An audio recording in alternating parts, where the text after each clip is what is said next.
le palais le plus éblouissant du monde, des gobelets en or massif, des banquets qui durent des heures devant les ambassadeurs de toute l'Europe.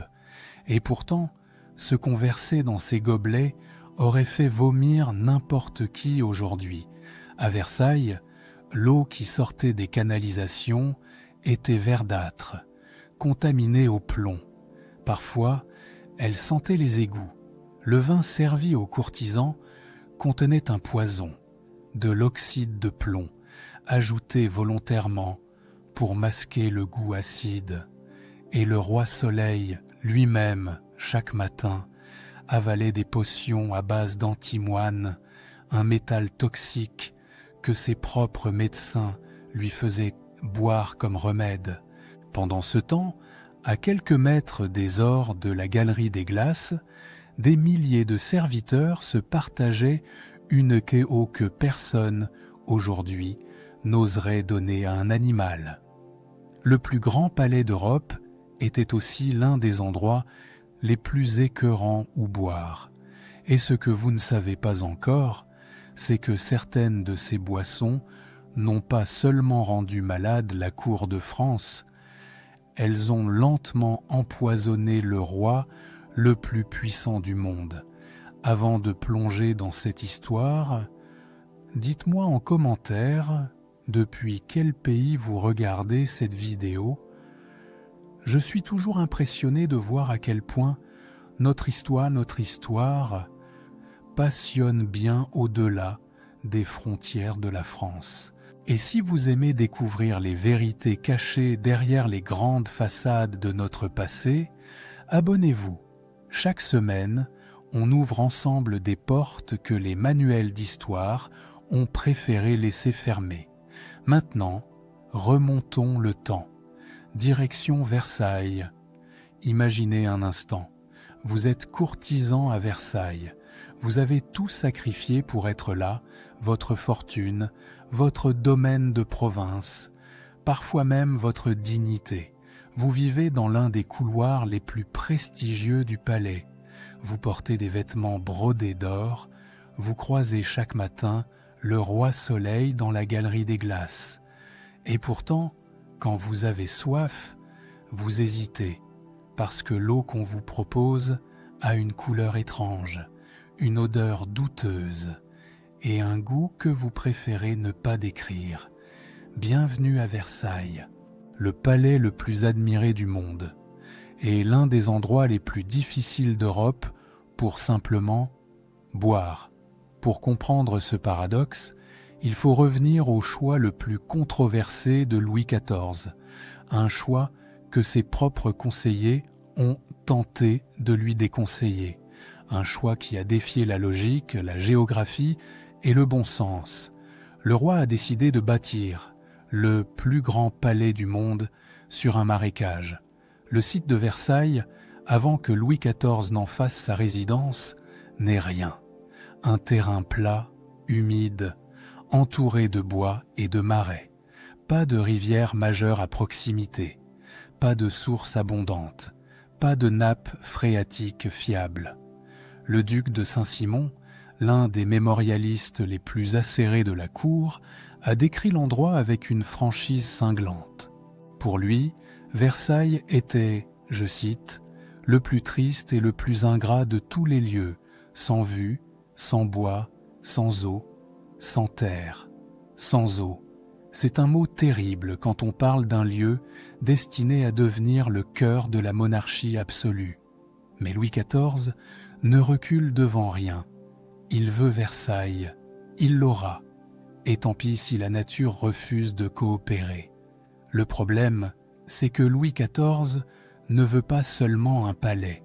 Il veut des jardins spectaculaires, des bassins monumentaux, des fontaines qui jaillissent vers le ciel. Il veut que chaque ambassadeur, chaque visiteur, chaque courtisan soit ébloui par la puissance de l'eau, cette eau que le site ne possède pas. Alors, il va la chercher, et le prix qu'il va payer pour cela dépasse l'imagination. En 1684, les ingénieurs du roi mettent en service un monstre mécanique, la machine de Marly. C'est l'une des constructions les plus ambitieuses du XVIIe siècle. 14 roues hydrauliques géantes installées sur la Seine à plusieurs kilomètres de Versailles. 259 pompes, un système de relais qui doit propulser l'eau sur plus de 150 mètres de dénivelé à travers un réseau de tuyaux et d'aqueducs jusqu'au réservoir du palais. Sur le papier, c'est un chef-d'œuvre d'ingénierie. En réalité, c'est un cauchemar. La machine de Marly est bruyante. On l'entend à des kilomètres. Elle est fragile. Les pannes sont constantes. Les réparations interminables. Et surtout, elle est insuffisante. Elle ne fournit qu'une fraction de l'eau nécessaire pour alimenter les fontaines, les bassins et les besoins quotidiens de milliers de personnes. Le coût de son entretien est astronomique. Des dizaines d'ouvriers travaillent en permanence pour la maintenir en état. Et malgré tout, l'eau qui arrive à Versailles reste en quantité limitée, désespérément limitée. Alors Louis XIV lance un projet encore plus démesuré. Un projet qui va coûter des vies. Le roi ordonne le détournement de la rivière Eure à plus de 80 km de Versailles. L'idée est pharaonique, construire un aqueduc gigantesque, inspiré des aqueducs romains, pour acheminer l'eau de l'Eure jusqu'au palais. On mobilise des milliers de soldats pour creuser les fondations, des régiments entiers sont envoyés sur le chantier, dans des conditions épouvantables. Et c'est là que le drame commence. Le terrain est marécageux, l'air est infesté de moustiques, le paludisme frappe les soldats par centaines, la dysenterie se répand dans les campements. Les mémoires du marquis de Sourches et les correspondances de Vauban, le plus grand ingénieur militaire de l'époque, décrivent des scènes terribles, des hommes qui s'effondrent dans la boue, des fièvres qui emportent des compagnies entières, des charrettes de cadavres qu'on évacue discrètement pour ne pas alarmer la cour. On estime que plusieurs milliers de soldats sont morts sur ce chantier, et l'aqueduc n'a jamais été terminé. Jamais. La guerre de la Ligue d'Augsbourg a détourné les fonds et les troupes. Le projet a été abandonné. Il n'en reste aujourd'hui que des ruines à Maintenon, les vestiges d'un rêve d'eau qui a tué plus d'hommes que certaines batailles. Versailles a donc grandi avec un déficit d'eau permanent, et les conséquences de ce manque se faisaient sentir jusque dans les moindres détails de la vie quotidienne au palais. Commençons par les fontaines, ces merveilles que le monde entier admirait. Elles ne fonctionnaient presque jamais, pas toutes en même temps en tout cas. L'eau était si précieuse qu'un système ingénieux avait été mis en place. Des fontainiers étaient postés dans les jardins, cachés derrière les bosquets, et ils se prévenaient mutuellement par des sifflets quand le roi approchait. À ce signal, on ouvrait les vannes. Les jets d'eau jaillissaient, magnifiques, éblouissants. Louis XIV passait, admirait, s'arrêtait peut-être un instant devant le bassin d'Apollon, puis il s'éloignait, et dès qu'il avait le dos tourné, on coupait l'eau. Les fontaines retombaient. Le spectacle était terminé. Les jardins de Versailles, symbole de la toute-puissance royale, fonctionnaient comme un décor de théâtre. Tout n'était qu'illusion. Mais le plus troublant, ce n'est pas le sort des fontaines. C'est le sort des hommes et des femmes qui vivaient dans ce palais. L'eau que l'on buvait à Versailles arrivait par des canalisations en plomb. C'est un fait documenté dans les registres des bâtiments du roi. Le plomb, au XVIIe siècle, est le matériau standard pour les tuyaux. Personne ne soupçonne encore sa toxicité. L'eau qui coule dans ces conduits se charge lentement en particules de plomb, surtout quand elles stagnent, ce qui arrive souvent, puisque le débit est faible et irrégulier. Les courtisans, les serviteurs, les gardes, les enfants royaux eux-mêmes boivent cette eau jour après jour. Nous savons aujourd'hui que l'exposition chronique au plomb provoque ce qu'on appelle le saturnisme, fatigue, douleurs abdominales, troubles neurologiques et à long terme, des dommages irréversibles au cerveau et aux reins. Personne à l'époque ne fait le lien. Les maladies sont attribuées aux humeurs, à l'air vicié, à la volonté divine. Mais le plomb est là, invisible, patient, dans chaque verre d'eau. Et ceux qui se méfiaient de l'eau avaient une solution, boire du vin. Le vin, au moins, semblait plus sûr, plus noble, plus digne de Versailles, sauf que le vin de Versailles cachait un secret encore plus sombre, un secret que même les courtisans les plus avisés ne soupçonnaient peut-être pas. Et c'est ce que nous allons découvrir maintenant. Le vin à Versailles, c'est bien plus qu'une boisson, c'est un symbole, un marqueur de rang, un instrument de pouvoir. Ce que l'on vous sert à table dit exactement qui vous êtes dans la hiérarchie de la cour. Le roi boit du Bourgogne dans un gobelet d'or. Les princes du sang reçoivent des crus choisis. Les courtisans de second rang se contentent de ce qu'on leur attribue. Et les serviteurs, tout en bas, récupèrent ce que personne d'autre ne veut. Mais voici ce que personne ne raconte. Quel que soit votre rang, le vin que vous buviez à Versailles avait de grandes chances d'être frelaté, trafiqué, et parfois dangereux. Pour comprendre, il faut entrer dans les coulisses d'une institution méconnue, mais essentielle. La bouche du roi, c'est le service chargé de tout ce qui touche à l'alimentation et aux boissons du souverain et de sa cour. Un appareil colossal, des dizaines d'officiers, de sommeliers, de contrôleurs, d'écuyers de cuisine, des budgets énormes, des commandes massives de vins acheminés depuis la Bourgogne, la Champagne, le Bordelais. Sur le papier, c'est une machine parfaitement huilée. En réalité, c'est un système rongé par la corruption, les intermédiaires véreux et les arrangements discrets. Les registres de la bouche du roi montrent des volumes considérables de vin commandés chaque année.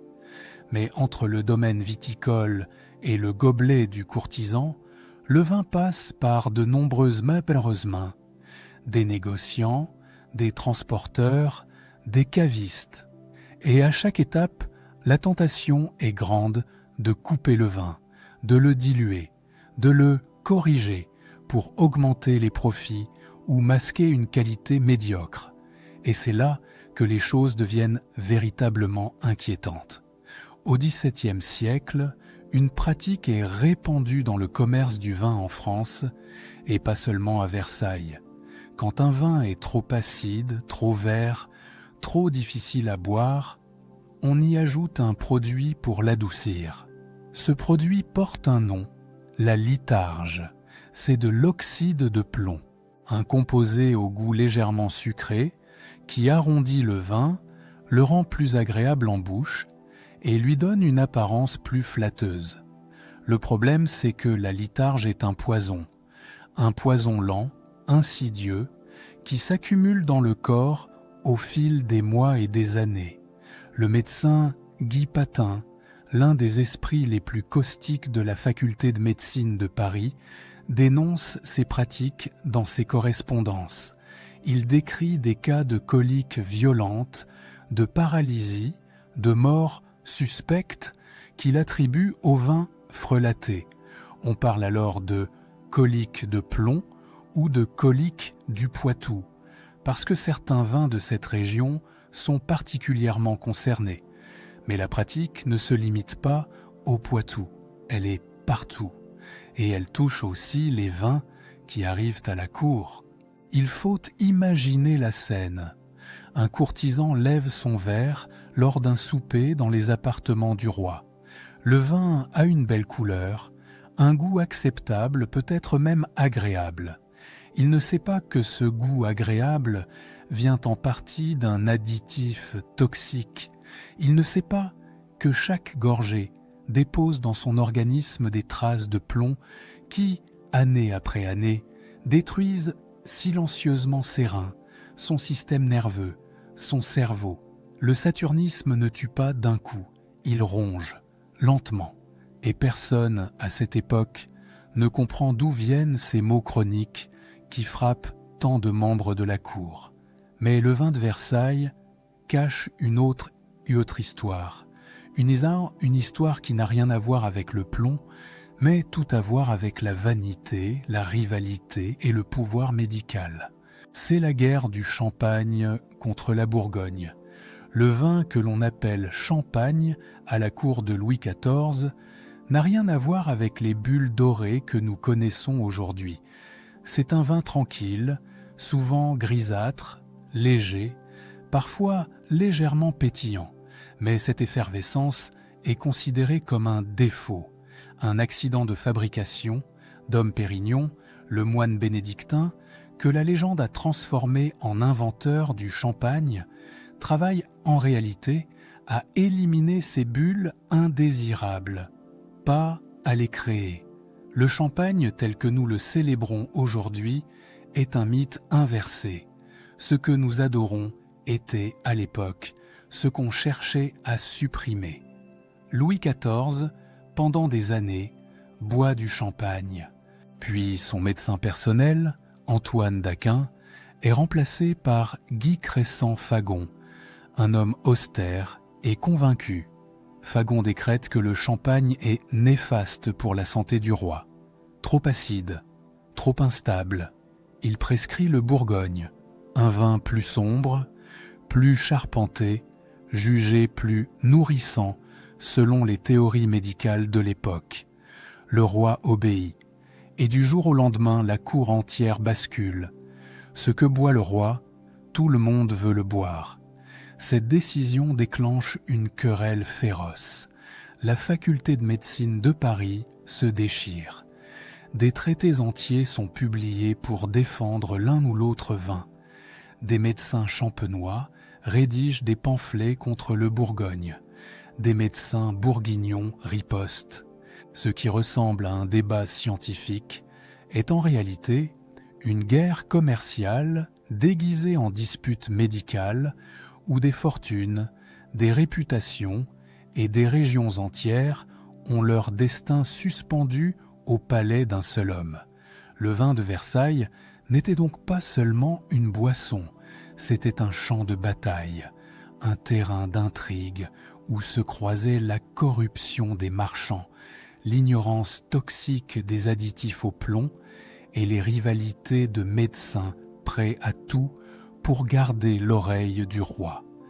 Mais le pire restait à venir, car ce que les médecins de Louis XIV lui faisaient boire en guise de remède était plus écœurant et plus dangereux que n'importe quel vin frelaté. Louis XIV est l'homme le plus puissant d'Europe. Il commande des armées, dicte les lois, façonne les frontières du continent. Quand il parle, les rois écoutent.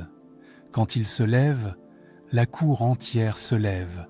Quand il marche dans les jardins de Versailles, les fontaines jaillissent sur son passage, comme si la nature elle-même lui obéissait. Mais il y a une chose que Louis XIV ne contrôle pas, une chose contre laquelle ni sa puissance, ni son or ne peuvent rien, son propre corps. Et ce que ses médecins lui font boire pour tenter de le soigner, est, sans exagération, l'un des chapitres les plus effarants de l'histoire médicale française. Nous le savons grâce à un document extraordinaire, un document que peu de gens connaissent, mais qui existe bel et bien dans les archives, le journal de santé de Louis XIV.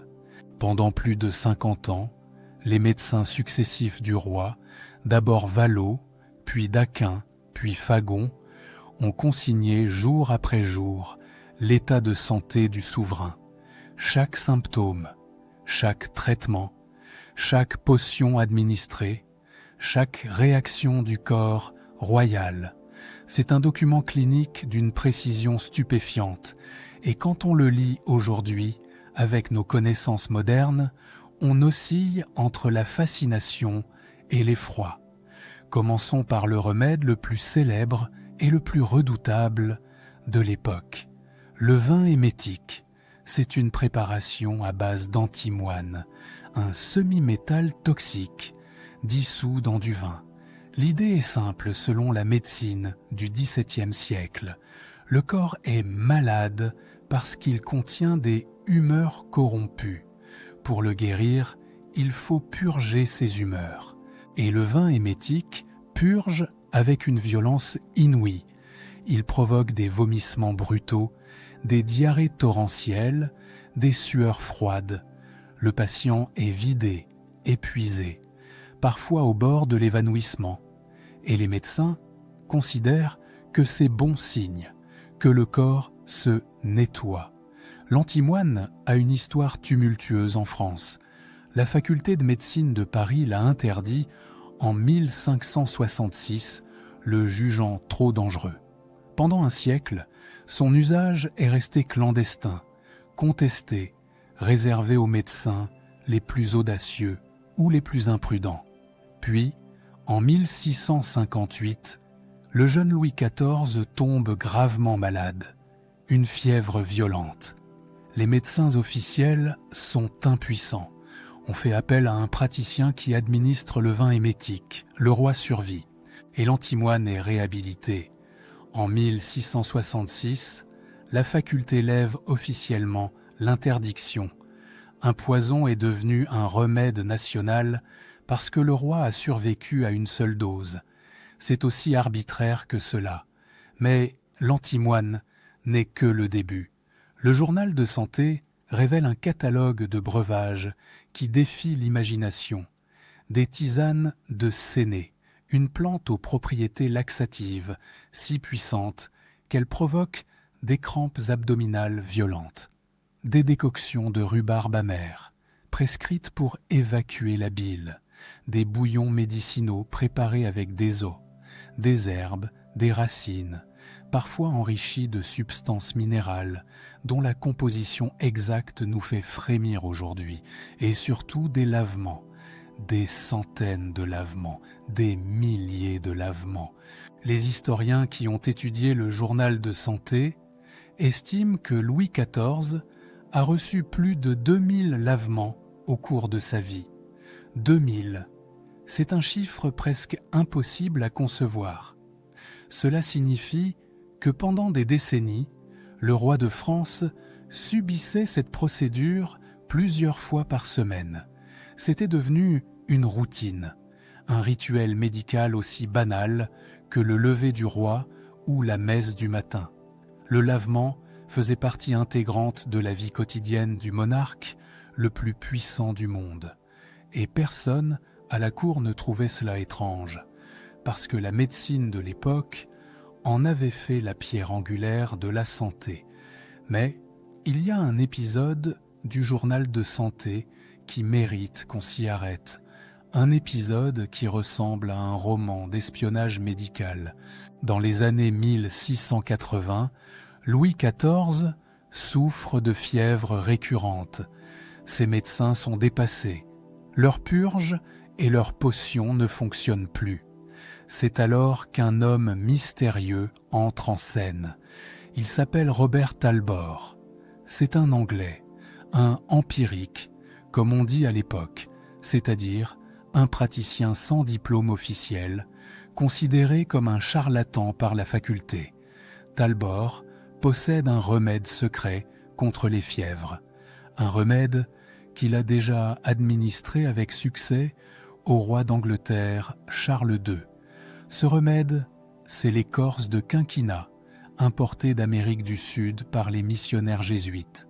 C'est l'ancêtre de la quinine, le médicament qui sauvera des millions de vies contre le paludisme dans les siècles suivants. Mais à cette époque, le quinquina est controversé. La faculté de médecine le rejette. Les médecins de Louis XIV s'y opposent farouchement. C'est un remède étranger, non validé, proposé par un Anglais sans titre. Et pourtant, Louis XIV accepte de le prendre. Talbot lui administre sa préparation secrète du quinquina dissous dans du vin avec d'autres ingrédients qu'il refuse de révéler. Le roi guérit. Les fièvres disparaissent. Madame de Sévigné elle-même rapporte l'événement dans ses lettres, avec un mélange d'étonnement et d'admiration. Ce qui se passe ensuite est digne d'un roman. Louis XIV, impressionné, achète la recette secrète de Talbot. Le prix est considérable, 2000 livres comptant, une rente annuelle à vie, et la promesse que la formule ne sera révélée qu'après la mort de l'Anglais. Talbot accepte. Il meurt quelques années plus tard, et la recette est enfin ouverte.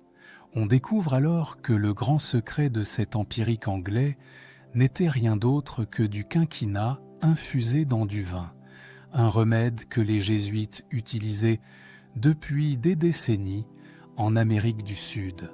Le roi Soleil, l'homme qui contrôlait tout, avait payé une fortune pour un secret qui n'en était pas un. Mais ce secret lui a probablement sauvé la vie. Voilà ce qu'était la médecine à Versailles.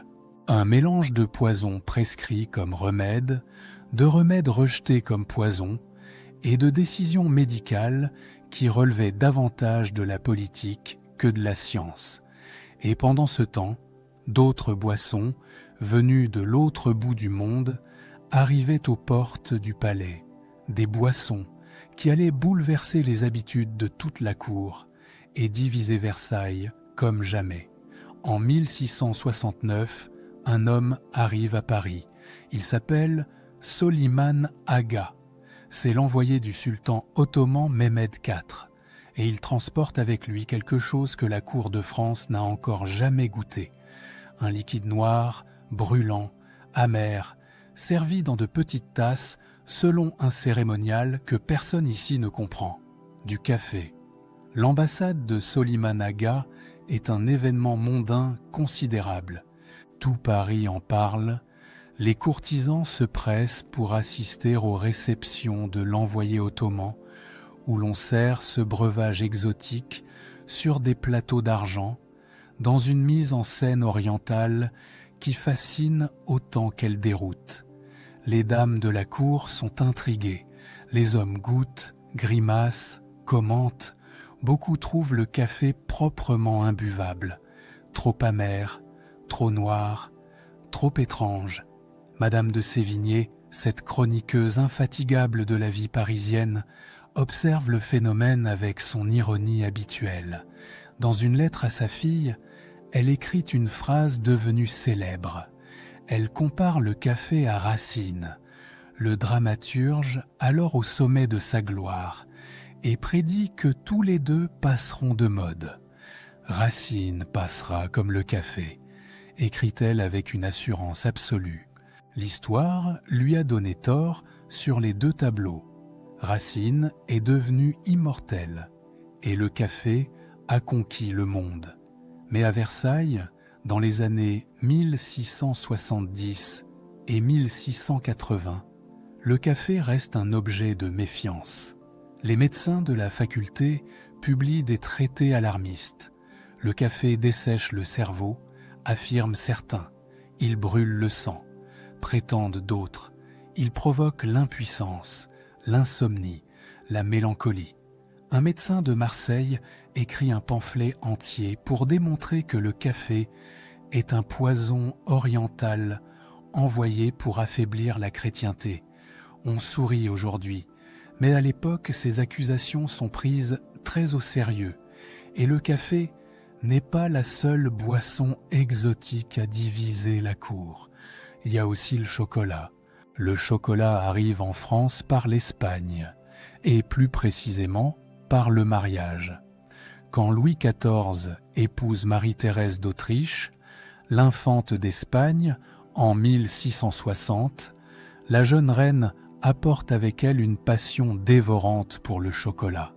C'est une habitude espagnole, héritée des cours de Madrid et de Vienne.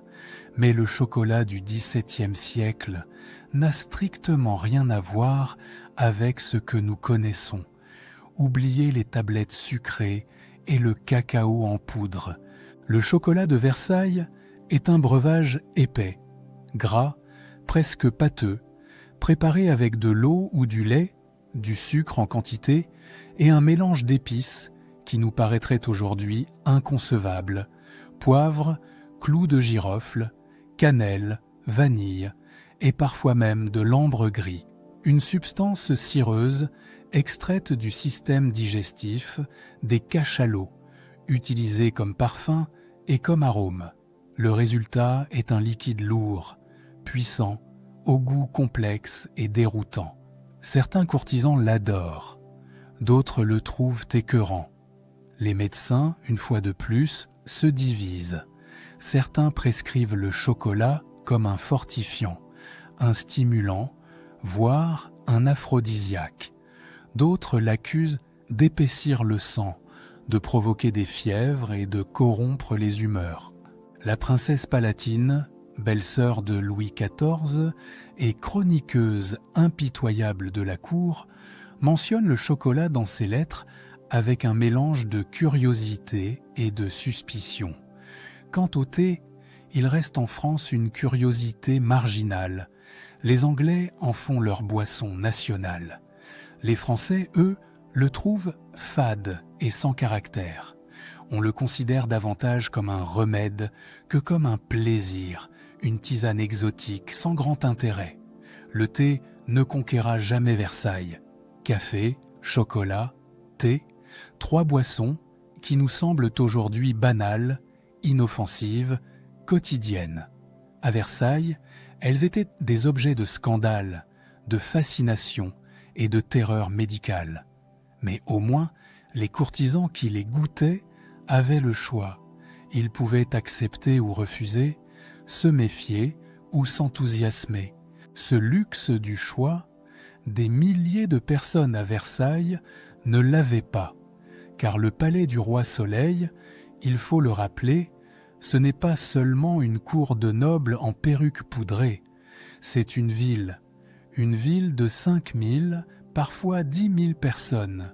Certaines estimations montent jusqu'à 20 000 en comptant les environs immédiats. Des serviteurs, des cuisiniers, des palefreniers, des gardes suisses, des lavandières, des jardiniers, des ouvriers, des hommes et des femmes invisibles qui font tourner cette machine colossale chaque jour, du lever au coucher du roi. Et ce que ces gens buvaient, personne n'en parlait. Les serviteurs de Versailles n'avaient droit ni au Bourgogne, ni au champagne, ni au café, ni au chocolat. Ils buvaient de la piquette, un vin de 3e pressoir, pâle, acide, à peine alcoolisé, souvent tourné. Les gardes suisses recevaient des rations de bière ou de cidre dont la qualité variait selon les arrivages et les saisons. Et pour le reste, il y avait l'eau. Cette même eau trouble, acheminée par des canalisations en plomb que nous avons décrites plus tôt. Sauf que pour les serviteurs, il n'y avait même pas l'illusion d'un gobelet doré. Juste un pichet partagé et une eau dont l'odeur suffisait parfois à couper la soif. La princesse Palatine, dans ses lettres d'une franchise brutale, décrit la réalité sanitaire de Versailles sans aucun filtre. Elle parle des odeurs insoutenables dans les corridors, des escaliers souillés, des coins du palais transformés en latrines improvisées parce que les installations sont insuffisantes pour une telle population. Elle parle des eaux usées qui stagnent, qui se mêlent parfois aux eaux que l'on consomme. Elle parle d'un palais magnifique vu de l'extérieur et invivable quand on y regarde de trop près. La dysenterie frappe régulièrement. Les fièvres sont endémiques et personne ne s'en étonne parce que c'est le lot commun de l'époque. Mais à Versailles, le contraste est vertigineux. Pendant que le roi dîne au grand couvert, sous les lustres de cristal, des centaines de serviteurs, à quelques mètres de là, boivent une eau qui les empoisonne à petit feu. La grandeur de Versailles repose sur l'invisibilité de ceux qui la rendent possible. Et ce qu'ils buvaient est peut-être le symbole le plus cru de cette injustice silencieuse. Il y a une scène qui résume tout, une scène que les manuels d'histoire ne racontent jamais, mais qui est consignée dans les archives avec une précision clinique. Nous sommes en 1715. Louis XIV a 76 ans. Il règne depuis 72 ans, le plus long règne de l'histoire de France. Il a bâti Versailles, conquis des territoires, imposé sa loi à l'Europe entière. Mais en ce mois d'août, le roi Soleil est en train de mourir. Sa jambe gauche est noire. La gangrène remonte. Les médecins s'agitent autour de lui avec leurs potions, leurs bouillons, leurs ultimes tentatives. On lui fait boire un élixir préparé par un charlatan provençal, un mélange de substances si douteuses que même Fagon, son médecin en chef, s'y oppose. Le roi boit quand même, il n'a plus rien à perdre, et c'est dans cette image que se cristallise toute l'histoire que nous venons de traverser ensemble. Le roi le plus puissant que la France ait jamais connu, allongé dans son lit à Versailles, entouré d'or et de miroirs, réduit à avaler des breuvages préparés par des hommes qui ne comprennent pas la maladie qu'ils prétendent soigner. Toute la puissance du monde ne peut rien contre un corps qui lâche. Toute la splendeur de Versailles ne peut rien contre la gangrène, les fièvres et le plomb qui circulent dans les veines depuis des décennies, car c'est là que réside la vérité la plus profonde de cette histoire. Le corps du roi, dans la monarchie absolue, n'est pas un corps privé, c'est un corps public, un corps politique. Chaque repas du souverain est un spectacle. Chaque verre qu'il porte à ses lèvres est observé par des dizaines de courtisans lors du grand couvert. Quand Louis XIV mange, la cour mange. Quand il change de vin, la cour change de vin. Quand ses médecins lui prescrivent un nouveau remède, toute la noblesse de France prend note. Le corps du roi est le miroir du royaume, et ce miroir, pendant plus d'un demi-siècle, a reflété une réalité que personne ne voulait voir. L'eau de Versailles était contaminée, le vin était frelaté, les remèdes étaient des poisons, les boissons exotiques étaient accueillies avec terreur, et les milliers d'invisibles qui faisaient vivre ce palais buvaient le pire de tout, dans l'indifférence générale. Ce n'est pas une anecdote, c'est une radiographie. Ce que l'on buvait à Versailles raconte, mieux que n'importe quel traité politique, ce qu'était réellement la monarchie absolue, un système fondé sur l'apparence, sur la mise en scène, sur l'illusion de la perfection. Les fontaines de Versailles ne fonctionnaient que lorsque le roi passait devant. Le vin était embelli au plomb pour paraître meilleur qu'il n'était. Les médecins prescrivaient des remèdes spectaculaires, purges violentes, vomissements, lavements, non pas parce qu'ils guérissaient, mais parce qu'ils donnaient l'impression d'agir. Tout, à Versailles, était façade, et les boissons n'échappaient pas à cette règle. Mais il y a quelque chose de plus troublant encore, quelque chose qui dépasse Versailles et le XVIIe siècle, car quand on y réfléchit, cette histoire nous parle aussi de nous. Combien de choses consommons-nous aujourd'hui sans savoir ce qu'elles contiennent vraiment? Combien de substances avalons-nous avec confiance parce qu'un expert, un médecin, une autorité nous a dit que c'était sans danger? Combien de fois la façade du progrès et du confort a masqué des réalités que nous découvrirons peut-être dans 50 ans, dans 100 ans, avec le même effroi que celui que nous ressentons aujourd'hui en lisant le journal de santé de Louis XIV. Les courtisans de Versailles n'étaient pas stupides. Ils étaient cultivés, informés, souvent brillants, mais ils vivaient dans un système où la vérité était subordonnée au pouvoir, où la science était prisonnière des hiérarchies, où poser la mauvaise question pouvait vous coûter votre place à la cour. Alors ils buvaient de l'eau trouble, le vin trafiqué, les potions douteuses, et ils ne posaient pas de questions. Louis XIV est mort le 1er septembre 1715, après une agonie de plusieurs semaines. Ces derniers jours ont été consignés avec une précision presque insoutenable par les témoins présents. On lui a fait boire des dizaines de remèdes. Aucun n'a fonctionné. Le roi Soleil s'est éteint dans la douleur, entouré des ors qu'il avait accumulés toute sa vie, dans un palais qu'il avait voulu parfait, mais dont les canalisations empoisonnaient silencieusement ses habitants depuis des décennies. Quand on visite Versailles aujourd'hui, on admire les miroirs, les lustres, les jardins. On imagine les banquets somptueux, les bals masqués, les ambassadeurs éblouis. Mais désormais, vous savez ce qu'il y avait dans les verres. Vous savez ce que l'on versait dans les gobelets d'or. Vous savez ce que buvaient les serviteurs dans les recoins sombres du palais.